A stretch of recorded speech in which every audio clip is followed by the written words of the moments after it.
आलीस ग? दुबईवरून ना, अहो कालच आली ना. तरी मी प्लेनने आली की आमच्या आईची धावपळ नको. पण आमच्या आई, मी यायच्या आधी सगळं काही करून ठेवलेलं होतं त्यांनी. माझ्या हाताला एक काम लागू दिलेलं नाही त्यांनी. त्यांचीच हौसमौस होती ना की तू तिकडे दुबईला काही कर. पहिली मंगळागौर ना, येऊनच लाग येऊनच लाग येऊनच लाग. मग काय आली मी. साडी छान आहे ग. छान आहे ना. हे काय हे हे हे हे हे हे माझ्या सकट सगळं आमच्या आईच्या चॉईसचं आहे.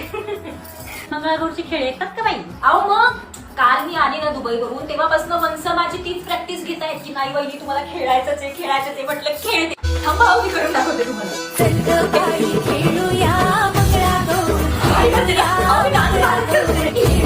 संधी सगळं शिकवलंय. थांबा सॉरी, अजून प्रॅक्टिस करते ना, हातात बसलेलं नाहीये. आमचा वंश पण खेळणार आहे तर तुम्ही पण खेळा. कालपासून एवढंच करते. प्लेन मध्ये सुद्धा मी हाच विचार करत होते कसं करू. फुगडीला कोण येते? या ना काकू. अहो आता तुम्ही येता का? म्हणजे चला ना आपण फुगडी घालून दाखवू ना. चला ना. अहो काय नाही, फक्त एवढंच करायचं. बाई नको. सॉरी मी आधी नाश्ता आणून देते तुम्हाला, मग आपण खेळ खेळू. थांबा काकी, थांबा करू आपण. थांबा.